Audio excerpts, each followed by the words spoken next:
I wanted to specifically ask a band that you've lauded for many years, Nine Inch Nails. Mm-hmm. Was there any influence of them on Blaqk Audio? Not for me so much. Vocally, for me, it's a far more poppy thing that I'm doing than Trent. I mean, Trent's amazing, and his lyrics are amazing, and his vocals are amazing. But for me, the place I was coming from was closer to Erasure than Trent, right? If you will.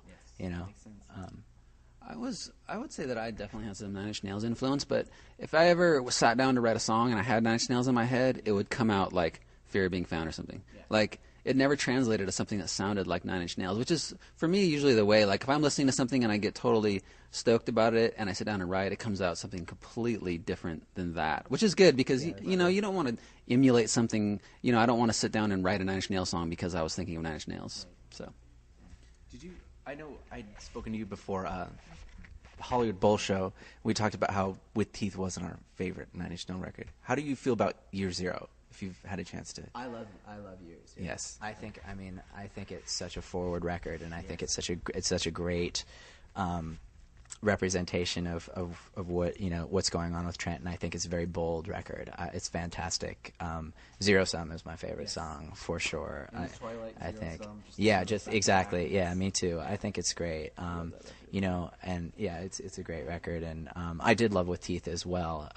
But I do think he just keeps reinventing himself and outdoing himself, and he's one of the few great artists still making music, and it's great. It's great to see him still doing it. Would you guys open for Nine Inch Nails if Trent offered it as Blaqk Audio? Yeah. I don't know how we'd go. I don't know how we'd go over with that crowd, because we're a little on the more poppy dance side. Yeah. But I mean, even opening for Nine Inch Nails as AFI, would be. Or at least playing with Nine Inch Nails in some capacity would be great, Yeah. Because we never played with. Yeah. We never played with them. Never. They're doing a tour in the fall. Are they doing a tour? Trent, take us. Take us. Make sure your fans don't kill us. Take us and tell your fans to be nice.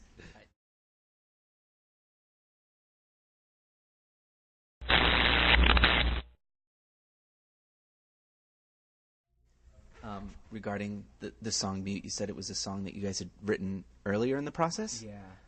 Yeah, Mute was one of the first songs. It may have been the second song. I think Snuff on Digital was the first. But I want to say that... it wasn't that same... But like, when I first started programming, there's this group of songs that I wrote, Mute and Snuff on Digital being two of them, and, that was kind of what I was into, that kind of 4 on the floor, 140 BPM, just kind of like EBM kind of sound, and that was one of them, and... we kind of branched out after that and started exploring new stuff, but, I really like Mute. I think it's a really good song. Lyrically, if you look at it, it's actually, you can tell that it's an earlier Blaqk Audio song if you pay attention, if you really get that involved. Is there any way we're going to get the lyrics for that? Because a lot of people messing on the board. Oh, they're not available? Actually, okay. It's funny because I was going to actually tell him today, like, you should put up the lyrics to Mute. I'll put them up. I will put up the lyrics to Mute. And when you look at them, they will probably read more similar to an AFI lyric than a Blaqk Audio lyric. And Black Electric lyrics need to go up. I will put up Black Electric and Mute for your reading and singing along enjoyment.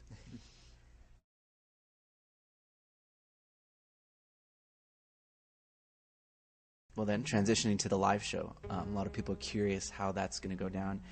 Do you plan on having any specific backdrops or like a clothing aesthetic, or as far as how you guys are going to look?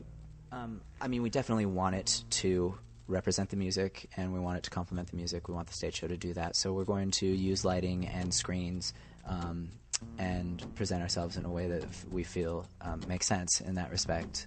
We're working with this guy, Alistair, who is from England and does AFI's lights. He's done AFI's lights for years, and he's fantastic, and we love him, and he's just so good, and we're designing, all the content of what's going to be the light show and the production. This question is, and I hope I don't botch this name, Omni Vincita Moore. Her name's Kayla. I actually met her at the Seattle little meet and greet thing that you guys done. It's the first time. On the beach. Yes. She wants to know, at a Blaqk Audio show, would it be more fulfilling for you to see the fans standing there and singing the words sort of like an AFI show, or shaking their asses on the dance floor but not singing? I definitely would go for dancing myself. Yeah, that's not mutually exclusive because if you've ever been to like a faint show or something where, you sing and you dance, that's not difficult. No, it doesn't. You don't have to do it. Although if you're packed into the front, it might be kind of hard.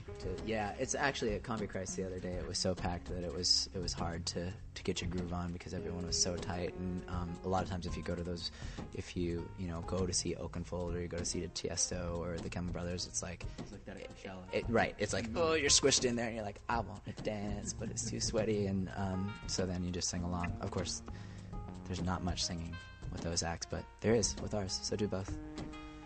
She also wants to know who would win at a dance-off, Davey or Jade.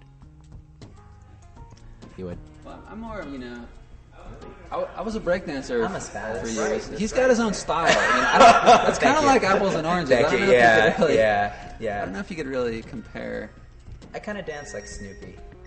It's kind of like Elaine, from Seinfeld. Yeah, I kind of dance like Elaine from Seinfeld.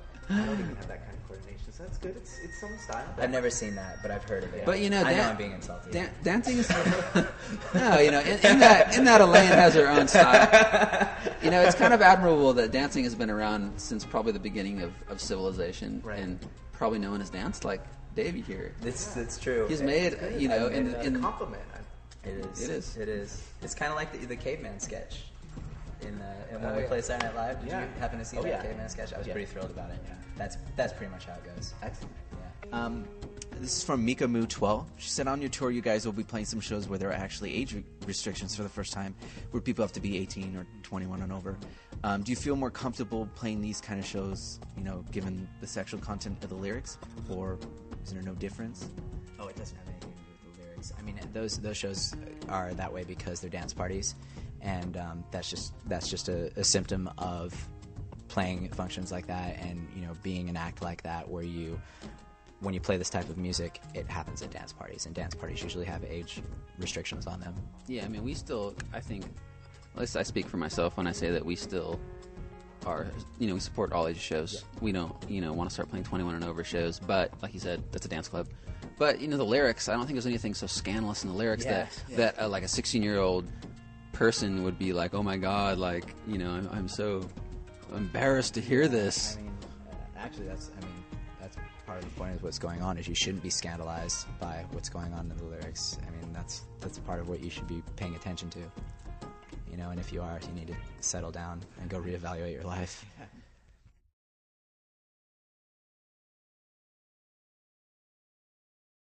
This question is from Adam Schwartz, and he wants to know, with drugs being so common and popular within the club scene, do you ever feel isolated or distanced from that scene because of being straight edge or drug free? Definitely, that is something that kept me from going out for years, is because I didn't want to be around all the drug use, and I don't like being around all the drug use.